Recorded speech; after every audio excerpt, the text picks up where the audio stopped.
G'day. Are you the owner of a business, or are you the sales manager or senior management that look after staff? Ask yourself one question: how well do you look after your staff? Part of the nitty-gritty of selling is going to address that today. I'm David Seymour, and this is the nitty-gritty of selling. You know, it's all very well to say, yeah, I'm the boss, you'll do as you're told, and all those sort of things. But you know, in today's culture, in today's way of doing business, those that are succeeding in their businesses, and it doesn't matter what line of business it is, whether you're making widgets or selling real estate, it's the way that you treat your staff. It's the way that you talk to your staff. It's what you expect from your staff and what you give to your staff that's going to make the big difference as to how successful your business is in the future. As the manager or the owner, the employer in businesses, I firmly believe that you need to engage with your staff. You need to actually ask them what's important to them, what are they wanting to achieve, what is it that drives them on a daily or weekly basis. And that way you get an understanding what drives them and what motivates them, what gets them excited about getting out of bed and coming to work for you. Sometimes it's about money, sometimes it's about job satisfaction, other times they just love the type of work they're doing. But have you actually bothered to sit down and actually ask people?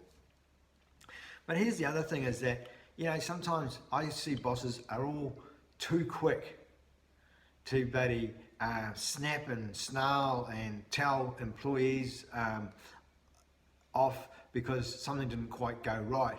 But never are they often quick enough to say, fantastic getting that deal across the line, fantastic that we managed to get that product moved, fantastic that we delivered our service, whatever it is, ahead of schedule. Bosses tend to always look at the bad shit and never congratulate the staff, the team, when something goes really, really well to plan.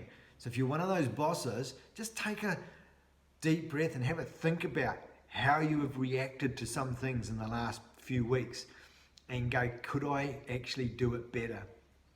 Because if you're going to be one of those bosses that's always just jumping on the problem and going, oh, wow, this is not right, you should have got this sorted, or this needed to be done by then, if that's all you ever say to your people, you know what, they're going to up and leave. And then you're going to start the whole circle again, training somebody else, getting them in, and you'll start nagging them because they haven't produced, and then they'll leave. I hope that doesn't sound familiar to you.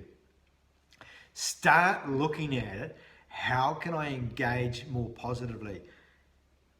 If your sales team or your staff have produced something, delivered something on time, had their best sales month, whatever it may be, or week, or did just something a little bit more than normal, a little bit better than what they've done before, don't just shout them a coffee and a cupcake. Why not? Go and get some pizzas in, or say, look, we're going to shut at 3 o'clock on Thursday afternoon. You can all bugger off early, or whatever it is. Give them some time out. Give them something as a reward for what they've done. Don't just buy them a freaking cupcake and go, oh, well done. Come on.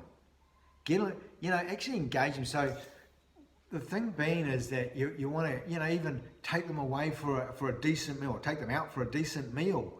It might cost you $500 or something like that. So what?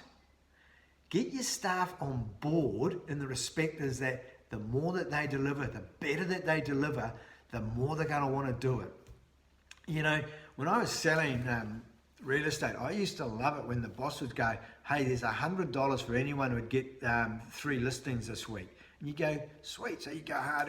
So for the next week, you try and get 3 listings or whatever it was, you get $100 note chucked at you at the sales meeting.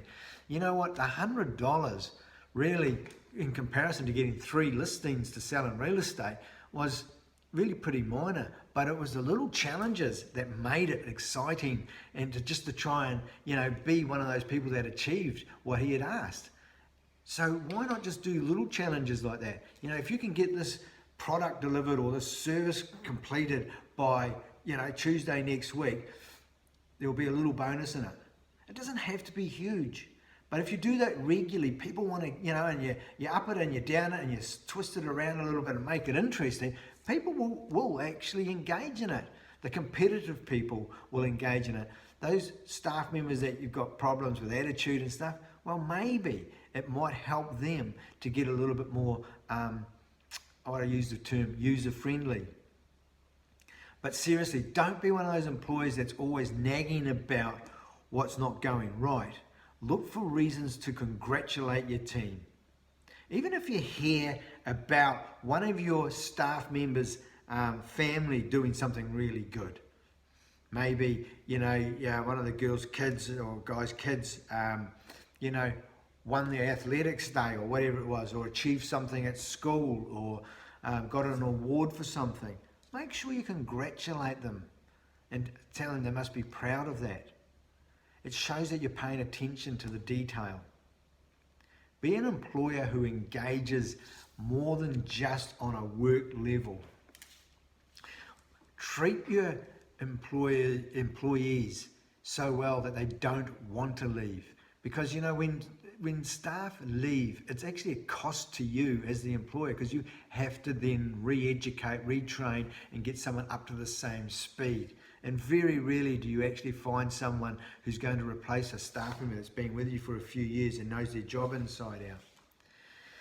So treat your staff well, that they don't want to leave, and pay them fairly. This is my next point and the last point of the video. You know, you might think, oh, I don't need to pay them much more than X, Y, Z an hour. But why not? Why not pay them a couple of dollars more so they actually feel truly appreciated?